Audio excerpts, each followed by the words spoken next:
want to welcome you to the Grace Cafe. My name is Mark Ray. I'm Executive Director of the Grace Center for Spiritual Development. Let me invite you to log on to Facebook. Join us. We've got a fascinating guest with us this morning. We're going to welcome here in just a moment Chaplain Ken Schlenker. Grace Cafe is going to take a little bit of a twist for this month. We're going to be focusing very specifically on faculty here at Grace School of Theology. We want to give you a chance to get to know some of the faculty, the incredible teachers that we have here. Chaplain Ken is one of those faculty that we've got. We're going to dive into his area of expertise here in just a minute. But let me again tell you, go grab yourself a cup of coffee. We've got our special Grace Cafe coffee mugs. Grab a cup of coffee, come sit, join us for the next 20, 30 minutes. Log on to Facebook and please feel free as you log on to send questions our way. We want to be able to answer questions that you might have related to the topic that we're discussing. Well, my guest today is Chaplain Ken Schlenker.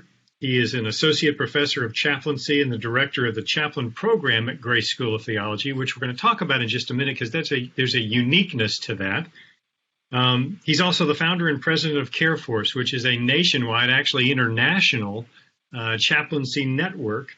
He graduated from Talbot School of Theology with an MDiv degree, came from Southern Illinois University with a BA in healthcare management. He's been a corpsman in the Navy and spent over 30 years in ministry. Pastoral ministry, a chaplain, really diving into the whole area of crisis management, crisis intervention, first responders on the scene.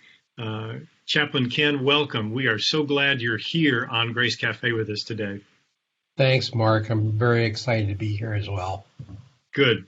Well, what I want to do with you, Ken, is I want to kind of take a top view down because there are a lot of misconceptions about chaplaincy out there today.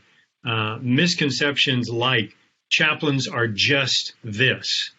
They're only for what you would expect to see in hospital visits. That's the only place we see chaplains. And I want to explode that myth because chaplaincy dives into multiple disciplines in our life, but kind of step back for a second and give us your definition, if you will, of what a chaplain is all about.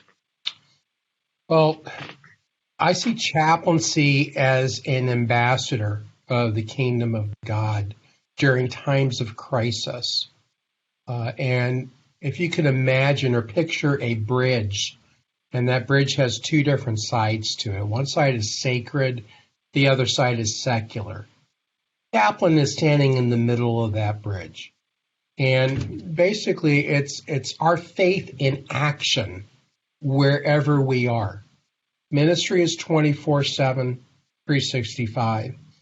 A lot of times I'll have a class. I may have 50 students in the class, and I'll ask the question, how many are in full-time ministry? And I'll have 2 or 3 hands go up, and is the pastors that raise their hand, and then I'll ask the question, how many are believers? And all the hands go up. And then I ask the question again, how many are in full-time ministry? Yep. And everybody finally gets it. So what chaplain, there isn't a place a chaplain can't be. It really is a philosophy of ministry. There's a difference in how the chaplain operates within a secular environment than how we would normally operate inside of a pastoral realm, inside of a church. Yeah. So hang on just a second. Take a step back with me just for a minute. One of the things, the words that's used to describe chaplaincy is a first responder. Mm-hmm. Define for me, because I think our focus of first responder is only first responder in a crisis situation. But there are first responder situations all over the place. I mean, You meet a neighbor for the first time. You're a first responder, correct? Correct. Wherever we are is always an opportunity for us to be ministering to other people. And having that skill set is a lot of what the chaplain does. So, when somebody loses their job, and you're present. You're a first responder to that person who just lost their job. When you meet a mom that might be in an abusive relationship and is trying to deal with that, you're a first responder to that mom and their children. Now, there's a traditional first responder like police and fire and EMS and stuff like that, and chaplains are also there. I have been involved with law enforcement chaplaincy for many years. I actually had the privilege of writing the class for law enforcement chaplaincy for the state of California.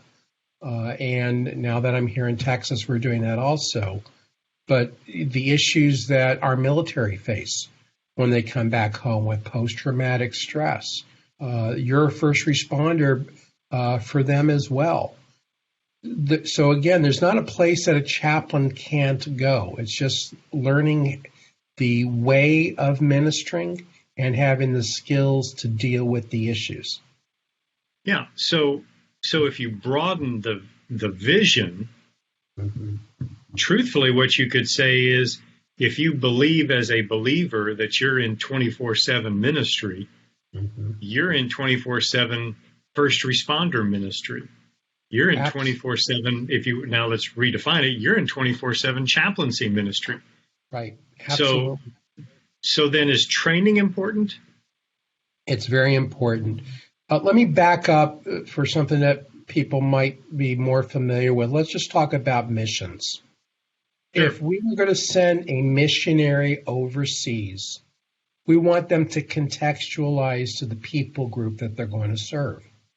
They most likely ought to be learning the language, the customs, right, the culture, and everything else.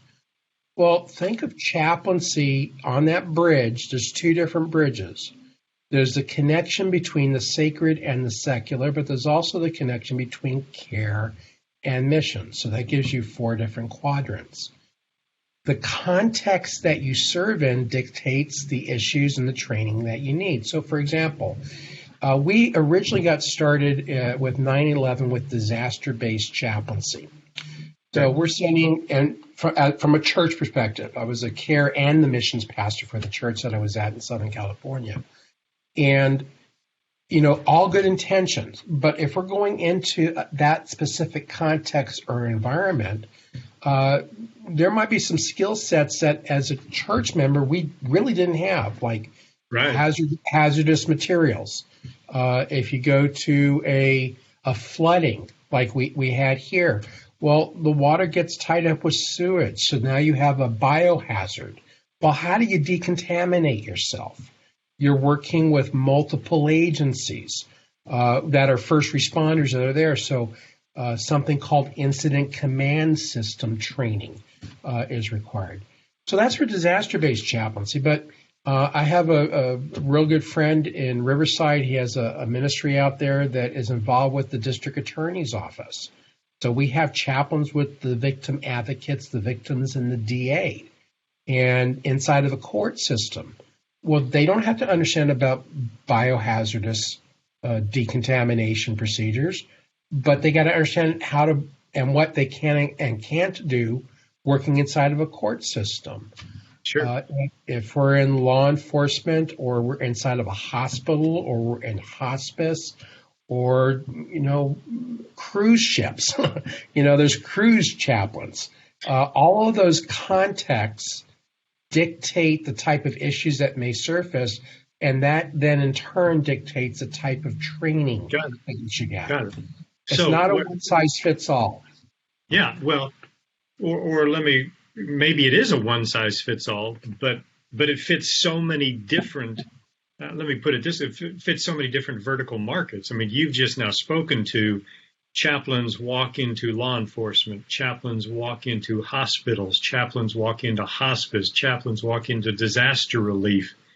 And I could even see the real benefit to chaplains in the church, because let's talk about for just a moment the fact that God created the church as the vehicle through which he is made known to the world.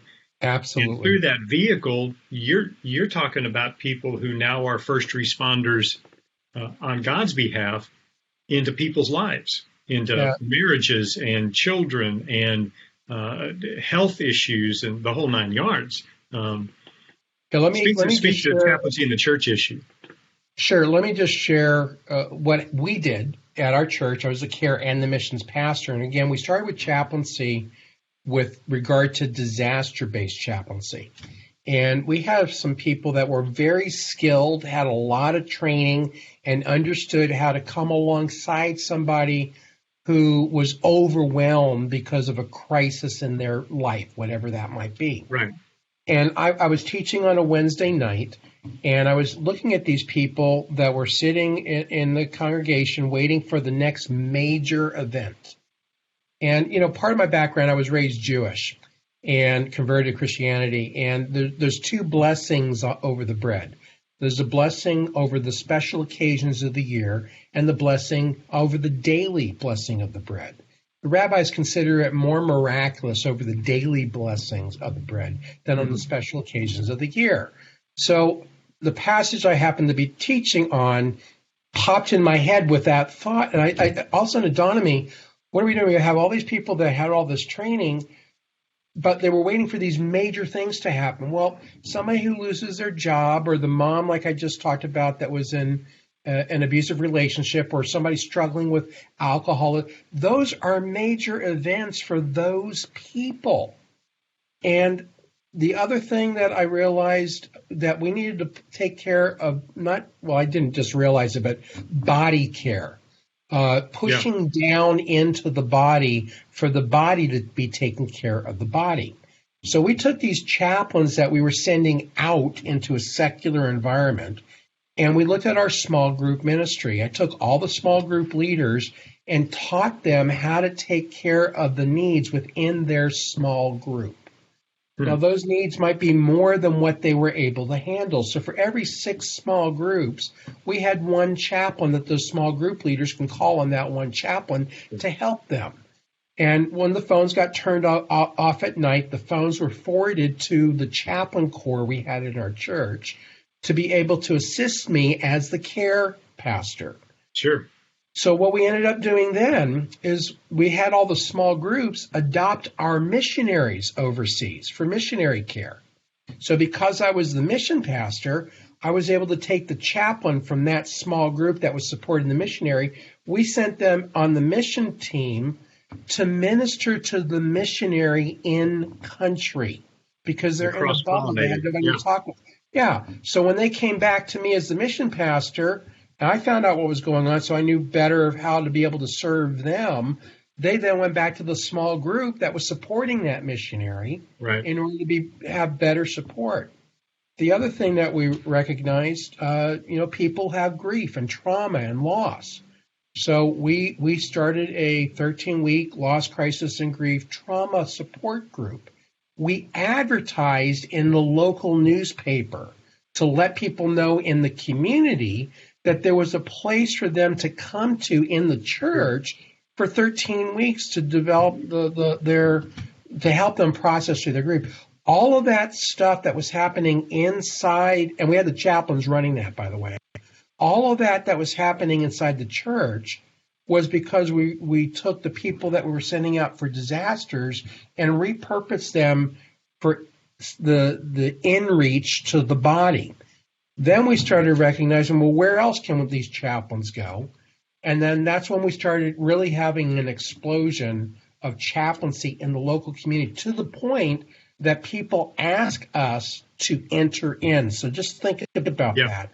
Yeah. Having an understanding of the legal implications, because a lot of people talk about separation of church and state, and how can you do that? There's something called Lemon versus Kurtzman, which is a 3-pronged test that says you have to have a secular purpose. You have to provide that to everyone, whether they have faith or they don't have faith, and that the government is not entangled with you. And it's not stated, but it's implied. You can't usurp the government's authority. So as long as you do that, you have clear freedom to enter into the environment. And that's part of the philosophy of ministry. I remember in Nehemiah, when he went before the king, and the king asked him why he was sad. My home, the walls are down. And well, what would you have me do? He prayed. Great first response. But I thought it was significant what he asked him for. He could have asked him for anything. He asked him for letters to go through all the provinces unhindered, and the letter for Asaph, the keeper of the king's timber, to give him the timber he needed to rebuild the wall. So if you think about a principle here, you have the Caesar of the time giving the believer of the time permission to go anywhere in Caesar's kingdom. And in the Christian scripture, we're supposed to give unto Caesar what's Caesar and give unto God what's God. That's how we're doing this. So it's phenomenal. I mean, to the point that we're getting asked to bring chaplains in for school resource chaplains on campuses under the police department to be present for the police, but then they're able to be there for the kids in the school and the teachers. Sure. Well, because, and I learned this being a hospice chaplain, you really come in without quote unquote religious affiliation. You are a chaplain, but now you're into that. This is the crossover from the secular to the sacred. Because you are a chaplain, there is not the attachment to that. Though what I learned in hospice chaplaincy is that 90% of the guys who are chaplains, the people who are chaplains, men and women, are typically people of faith. They are believers.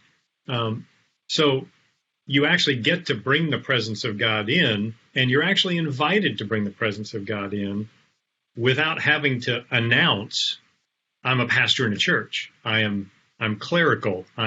You actually get the chance to exercise that pastoral heart, which is what you love to see, a pastoral heart that gets put into action. You get the chance to see that without the trappings, if you'll let me put it that way, without the trappings of the pastoral baggage that's attached to it. So what I'm hearing you say is that there really, if you broaden the scope of first responder, there really isn't a place that a chaplain can't engage. Is that too much of an overstatement, or is that, am I right on target? I totally agree and concur with you and stuff. It's the methods of how we go about ministering is what's different. It's not what our faith remains intact. It's not changed. The integrity of it is consistent. But we need to think not so much when a crisis happens as event-oriented, but we need to think about process-oriented.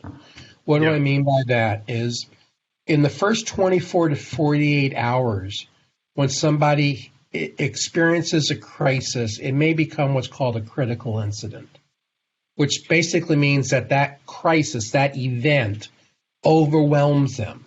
They're not able to function. So they kind of go into a pit. They're trying to reorganize their thinking. What just happened to me? I don't like this, and I want to get out of this pit. But because it's overwhelmed them, that's the moment that the chaplain enters in with their training to basically, if you would, scaffold them. So if I encircle them with my hands here, we're scaffolding them so they don't hurt themselves, they don't hurt others, and others don't hurt them. And then what we're doing is we're empathetically empowering them to regain the control that they perceive they have lost. And it's that walking alongside of them in order to restore them or to refer them if they need some further care. So in the first 24 to 48 hours, all of us, when we're under any type of stress, we experience physical, emotional, and cognitive upheaval. Behavioral and spiritual issues take time to develop. So if we're thinking about our faith, and a lot of times we come up to somebody, we don't know who they are. We don't know if they're a person of faith or if they don't have anything. Right. We don't know anything about them. All we know, and it's a hermeneutic principle, if you will, we understand the content of the crisis, but we don't know the context of their life.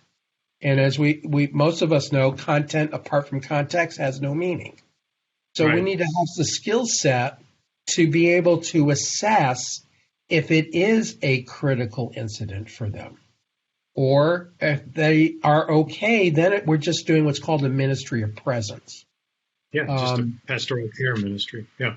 Yeah, and it's a holistic response. So, one of the examples I've asked a number of times is if you've ever known somebody who was anxious, so that's an emotion, and the anxiousness was so bad, it physically wanted to make them to throw up. So that you have an emotion that caused something physical. Now that emotion and the stress that they're under and their perception starts to change how they're thinking about what's going on. Well, Sure. Because their thinking changes, now their behavior changes. I guarantee you there's something spiritual. So the chaplain is trained to assess in 5 areas: physical, emotional, cognitive, behavioral, and spiritual, to help the whole person to be restored. And the other aspect is that we're not islands. We're in relationship with other people. Right. And because we are overwhelmed in those 5 areas, there's a ripple effect that occurs with everybody around us. So that's one of the things that we want to help others to be able to have this understanding of the issue, understand like the biology of stress. There is a biology that occurs with this. And then understand, how do you come alongside of somebody in a sacrificial, loving way, empathetically empowering them, and be others focused. I mentioned earlier that I was raised as a Jew, and when I was going through and reading the Christian scripture, and I came into Matthew and it talked about the great commandment to love the Lord your God and love your neighbor as yourself. Well, that's based in Deuteronomy 6 and Leviticus 19:18. It's the Shema and the V'ahavta. You shall love the Lord your God with all your heart, soul, mind, and strength. Well, that word love there, ahav, in Hebrew, was translated in the Septuagint as agapao. They're both verbs. And the type of love is a self-sacrificial, other-focused love that's directed towards God. So that is a type of love that is embedded in the heart of a chaplain. It's not about us. It's about the person that's in crisis. What can we do to serve them, to love them in a sacrificial way so that they can come and be restored back to, not actually restored, but to be able to have normal functioning again. But it's a new normal. They're never going to get back to what it was beforehand. So that's where the training comes in and why it's so important.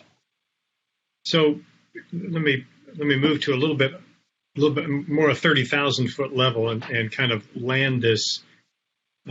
If I'm listening to this, my first thought is going to be, I'm just an average Joe. And as an average Joe, I have a heart of compassion. I might be a compassionate person. I might be a pastoral person. I might also be a person who just wants to do something. I just want to help. Can I just be trained and just learn some training so that I could be in pastoral ministry? And so absolutely. What does chaplaincy offer along that line? Well, there's 2 different directions that you can go. For those that are not looking for a degree path and they just want the training, we have a class called Practical Chaplaincy. We literally offer it all across the United States and stuff. If you went to careforce.us, that's our website, you can click on courses and go down and see where all of our classes are. But what that is, it's the foundational core elements of any type of chaplain. So it's process. And anybody can take that. Anybody can take that. Yeah. Of any faith also, because there are chaplains of multiple faiths that are out there. I remember teaching in law enforcement in California. I had one class. I had priests, sheikhs, imams, rabbis, pastors all in the same class at the same time. Everybody's faith was intact, but we were all ministering to people, learning about ministering to people in crisis within the law enforcement environment. Right. So anybody can do that. And then there's skill training, which is teaching you how to deal with the issues. And then we have issue-based training. So all of that you can do in fee-based classes. If you have an interest, you can contact us here at the school, and we can help you through that. Now, because of all of the training that we've done for all these years and who I represent for different agencies, we have also embedded that in our degree program here at Grace School of Theology, which so I is that believe unique? Is a degree Absolutely. program? Yeah, because I know you can take some chaplaincy courses from a number of organizations and become an ordained chaplain, but you've taken that a step further here at Grace School of Theology. Talk just for a moment about that. Yeah, so just for example, I teach applied suicide intervention skills training, which is basically what they do on the suicide hotline if somebody was to call and they want to take their life. That's a suicide class. That's from Living Works. I represent the International Critical Incident Stress Foundation, which was chosen by the United Nations to be used worldwide for crisis intervention. So all the different classes on assisting an individual in crisis or group crisis intervention, those are embedded within our degree classes. So when our students take our courses, they not only get the accredited credits on the degree side, but I'm able to also issue them the certificates from these agencies that are internationally recognized that everybody sends their people to. So if somebody is on the non-accredited side and they just want to take the class, they can do that. But if they later decide that they want to get a degree, I can create an independent study that marries the non-accredited class with the additional hours that are needed and make it a part of their accredited degree program. I don't know any place in the United States that's doing that. I think it's very, very unique. And with that degree, there are job opportunities out there across the United States in law enforcement, in hospitals, in hospice care, in as you've seen, in multiple markets. There are job opportunities out there for somebody who's credentialed and degreed with a chaplain, including chaplains in the business community that minister directly into business organizations. Yes. So really what you're saying is this kind of training could be for anybody. Absolutely. And I'm really to enter into any walk of life. Absolutely. And I'm really excited because we have just brought on board clinical pastoral education, CPE, which is part of the requirement for being a hospice and hospital chaplain. But starting at the undergrad all the way through, eventually we'll have it at the doctorate level with the DMin, but we go up to a Master's of Divinity right now.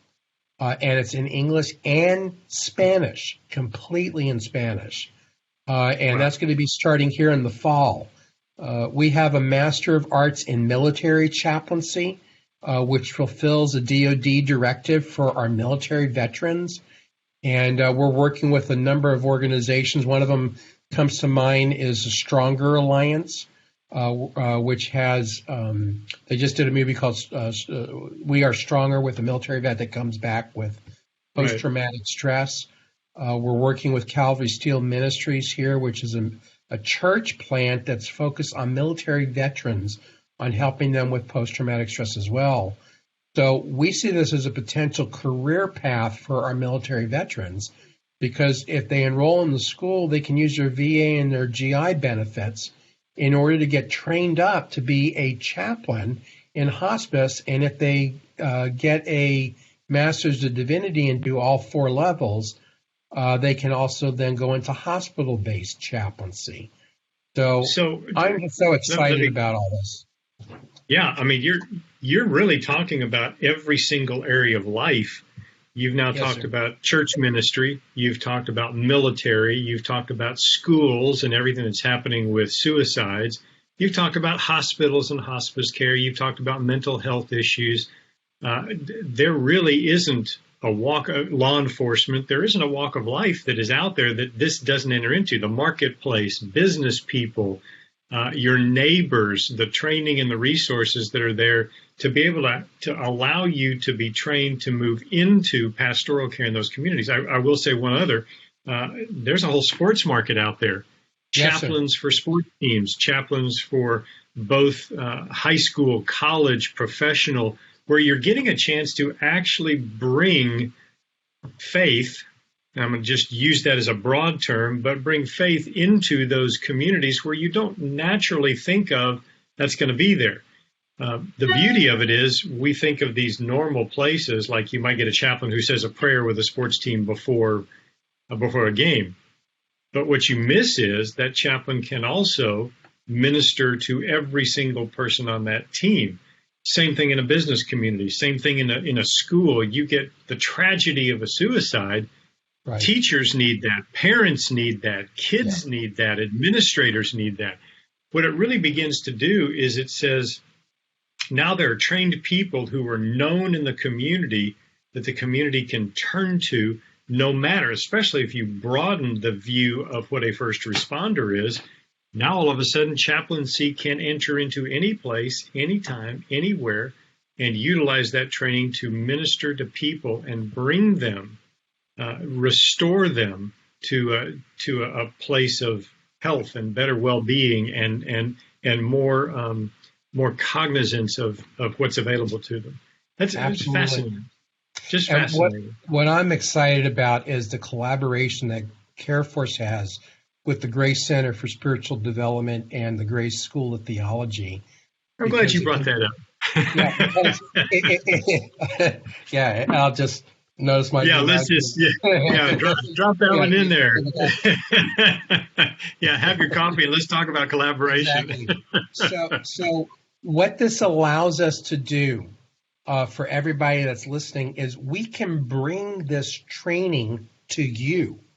If you want to host these courses, what CAREForce has done over these years is to help others to establish their own crisis care teams and response organizations and develop their own chaplaincy in your local community. For example, we've been going back to the Mid-Atlantic region for about 7 years now, give or take, it might be a little bit longer. We have probably 80 or 90 chaplains back there. And the way that it works is we start off with our practical chaplain class, and there's a host organization that helps us to bring the training. And we have everybody pray for about 30 days after they take the class. Why were they there? So they then get back together with the host, and they shared as a group, here's what God spoke to me in my private prayer closet. Mm-hmm. And then we came back again and we did the same class because everybody that was in that first class was thinking about people that should have been there that weren't. Yeah. And we have a policy in CAREForce that I also think is rather unique.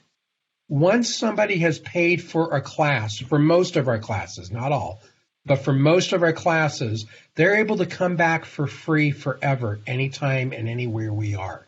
Because they don't get it the first time. It takes time for it to sink in. So they come back, we have repeat, and we have new. And then same thing, rinse, repeat. We did about 2 or 3 times. Then what that did was it gave us a really good picture of the seed and the soil in that part of the country. So based upon that determined what other training was required to be able to come alongside of each of those people or those churches or organizations and serve them to help them to be what God has asked them to be. So we can create tracks, but we rather come alongside of people and churches and facilitate their growth in order to be what God wants of them. So let me now kind of land this plane. We're kind of at the end of this conversation, but this has just been absolutely fascinating. What I'm what I'm hearing across the board, if I could be allowed to kind of put a big bow on this thing, is whether you want a degree or don't want a degree, whether you want to engage your pastoral heart in law enforcement, in hospitals, in schools, in churches, in mental health, in military, in business, in sports, whatever your walk of life, what's being offered here through Grace Center for Spiritual Development and CAREForce, through Grace School of Theology and CAREForce, through Chaplain Ken, through all of the training, we can train you to be a degreed chaplain, a non-degreed chaplain. We can train you in specific areas. We can train you in general areas to be and to exercise that pastoral heart in a secular environment or in a sacred environment to minister to people in crisis situations. And let's broaden that view of crisis for just a moment. Again, we're not just talking about tragedy.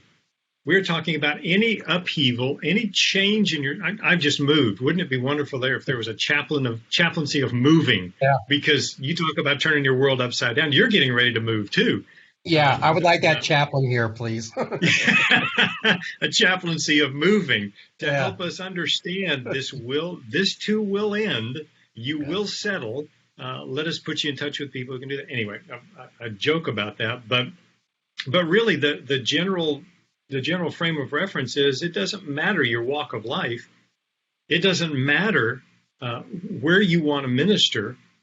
We can offer training, both degreed and non-degreed, and you could take chaplaincy as far as you want to take it because the need is there for trained people in every one of these walks of life. Ken, thank you for being with us. It has been just a fascinating time. We hope to have you again on and dive deeper into this. If you want to know more about the chaplain program at Grace School of Theology, you can contact us at gsot.edu. If you want to know more about non-degree situations, you can go to CareForce and their website. You can come to Grace Center for Spiritual Development at Grace School of Theology. You can even contact Ken directly because I know your name and number is up and all over the place, and he'll be glad to talk you through what can be done, even managing a program. And right now, we got representatives all over the world, and especially in the U.S., primarily in California and Texas and the Mid-Atlantic states, but lots of things happening with chaplaincy, and it's an answer to prayer for many, many, many people. Ken, thank you for being with us. Great to have you here, brother. Great to have you here. Thank you, brother. Grace Cafe next week as we continue on with more conversation about faculty here. We'll be talking with Dr. Fred Shea next week about some of the issues, some of the problem passages related to the issues of grace. Hang on, I've got a final question here, Ken, for you. Do you offer the assist trainer certificate as well? And I think the answer to that is yes. Yes, but we're working on that with the state of Texas right now. With the representative, but we're going to have a host. We're going to be a trainer host sometime soon. We're working on that. Great. Ken, thank you for being with us. Those of you that joined us, we thank you for joining us on Grace Cafe. We've got more great guests coming up this month as we look at additional faculty here at Grace School of Theology, and we welcome you back. Thanks so much for being with us here at Grace Cafe. Ken, have a great day. Thank you, Mark. You too.